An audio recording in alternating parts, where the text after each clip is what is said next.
We've got another remote start done here at Innovative. 2006 Ford Mustang. Got the silencer SL6. Full featured alarm, keyless entry, pop trunk, and remote start. To do the trunk, we just push and hold the button. Hold it down for about 3 to 4 seconds. It'll snap open. For remote start, we hit the start key. Push it one time.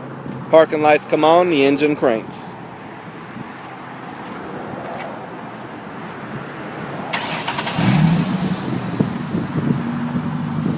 Got a remote start special going on now.